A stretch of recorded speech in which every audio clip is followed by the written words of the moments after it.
उन्होंने केवल मुझे गाली गलौज किया है, केजरीवाल भ्रष्ट है, केजरीवाल ये है, केजरीवाल ऐसा है, केजरीवाल वैसा है। पाकिस्तान, बांग्लादेश के लोगों को हमारे देश में लाके बसाना चाहते हो, उनको नौकरियां कहां से दोगे? उनके लिए नौकरियां कहां से आएंगी?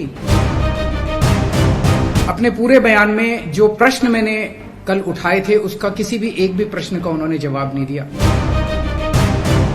मुझे छोड़ दीजिए, मैं इंपॉर्टेंट नहीं हूं, देश इंपॉर्टेंट है, देश के 140 करोड़ लोग इंपॉर्टेंट हैं। जो इतनी भारी संख्या में बाहर से आप पाकिस्तान, बांग्लादेश के लोगों को हमारे देश में लाके बसाना चाहते हो, उनको नौकरियां कहां से दोगे? उनके लिए नौकरियां कहां से आएंगी? पहले अपने बच्चों के लिए तो नौकरी का इंतजाम कर लो। ये मेरा कल मूल प्रश्न था। उनके लिए घर कहां से आएंगे जो आप इतनी बड़ी संख्या में पाकिस्तान से, बांग्लादेश से लोगों को लाके अपने देश में बसाना चाहते हो, माइग्रेशन करवाना चाहते हो?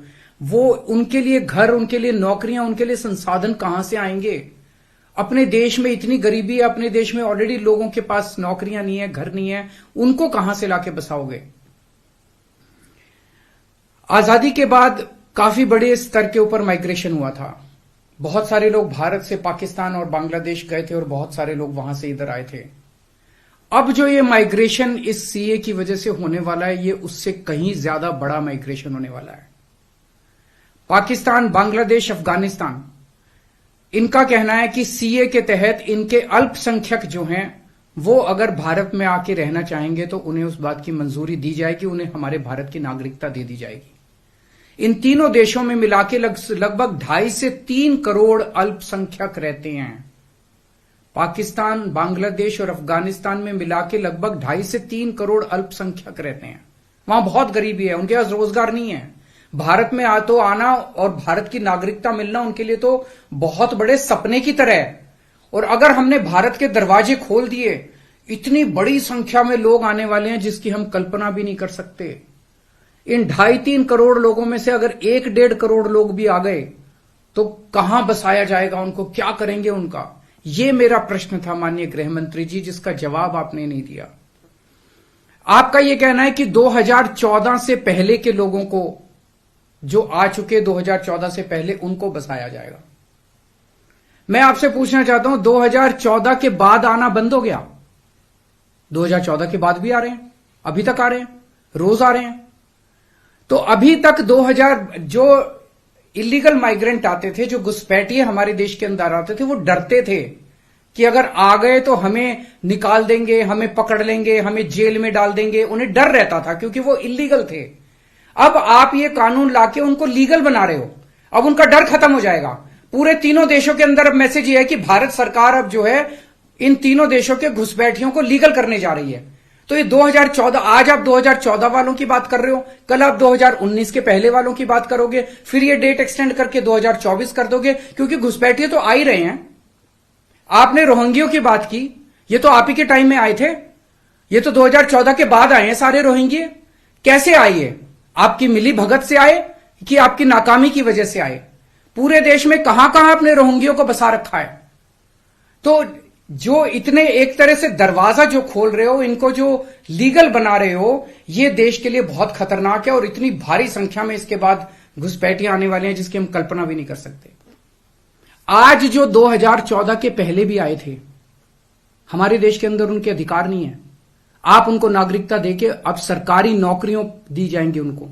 पाकिस्तान से आए हुए घुसपैठियों को हमारे देश के अंदर अब सरकारी नौकरियां दोगे आप, उनको उनके राशन कार्ड बनाएंगे हम लोग। आज दिल्ली के अंदर 72 लाख लोगों के राशन कार्ड हैं, वो कम पड़ते हैं। हम बार बार केंद्र सरकार को लिखते हैं, भाई हमारे दिल्ली के अंदर गरीब ज्यादा है, राशन कार्ड बढ़ाने की इजाजत दो। उनके राशन कार्ड बढ़ाने की इजाजत नहीं देते और पाकिस्तान से लाके उनके राशन कार्ड बनाओगे आप, पाकिस्तान और बांग्लादेश के लोगों का। ये तो सही नहीं है। हमारे देश के लोगों के अधिकार मार के आप उनके लोगों को अधिकार दे रहे हो।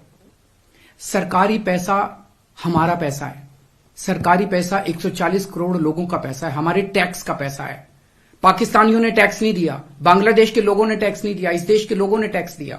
इस देश के लोगों के टैक्स का पैसा आप पाकिस्तान और बांग्लादेश के लोगों को यहां लाके उनको बसाने में खर्च करना चाहते हो, यह मंजूर नहीं है इस देश के लोगों को। कृपया इसको, मैं पूरी विनम्रता के साथ बोल रहा हूं कि कृपया इसको समझने की कोशिश कीजिए।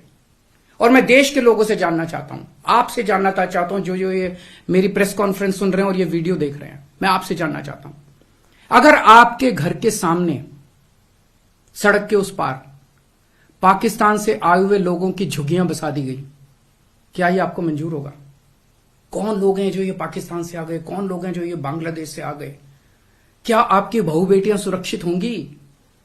अगर वहां पे आए हुए लोगों को बसा दिया गया, पाकिस्तान के लोगों को पूरे देश के अंदर जगह जगह बसा दिया गया, क्या आपको ये मंजूर होगा? क्या आप अपने आप को उनके बीच में सुरक्षित महसूस करोगे?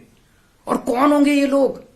क्या देश सुरक्षित होगा? पता नहीं कैसे लोगों को पाकिस्तान ही भेज देगा, बहुत सारे लोगों को हमारे देश के अंदर। क्या हमारा देश सुरक्षित होगा? चारों तरफ कानून व्यवस्था की समस्या नहीं पैदा हो जाएगी? इसी को लेकर मैं चिंतित हूं माननीय गृह मंत्री जी। मेरी बात को अन्यथा मत लीजिए, मेरी बात को समझने की कोशिश कीजिए। और हम दूसरे देशों से क्यों नहीं सीखते? कनाडा का हाल देख लीजिए, क्या हो गया। विकसित देश होता था, उसने अपने दरवाजे खोले, पूरी दुनिया भर से लोग आ गए और अब वो माइग्रेशन बंद कर रहे हैं। इसका लंदन, इसका यूके का हाल देख लीजिए, क्या हो गया। पूरे दुनिया के अंदर आज सारे देश बाहर से आने वाले इमिग्रेंट्स को रोकते हैं और आप दरवाजे खोल रहे हो सबके लिए कि सारे दुनिया के गरीब यहां, पाकिस्तान बांग्लादेश के गरीब सारे आके यहां बस जाएं। हमारे गरीबों की चिंता फिर कौन करेगा? अगर आपको लाना ही है बाहर से लोगों को, हमारे देश में पिछले 10 साल में 11 लाख उद्योगपति और व्यापारी भारत छोड़ के चले गए, केंद्र सरकार की, भाजपा सरकार की नीतियों की वजह से, उनके अत्याचार की वजह से। अगर लाना है तो इनको वापस लेके आइए। ये हमारे ही देश के लोग हैं, ये भी भारत के लोग हैं। ये 11 लाख लोग देश को छोड़ के चले गए, ये वापस आएंगे। ये अमीर लोग हैं, इनके पास पैसा है, ये आएंगे, फैक्ट्री लगाएंगे, दुकानें खोलेंगे, व्यापार करेंगे, लाखों बच्चों को रोजगार देंगे। इनको लेके आइए ना, पूरा देश आपका साथ देगा। पर पाकिस्तानियों को और बांग्लादेशियों को हमारे देश के अंदर लाके अगर आप बसाएंगे, ये देश को मंजूर नहीं है। नमस्कार।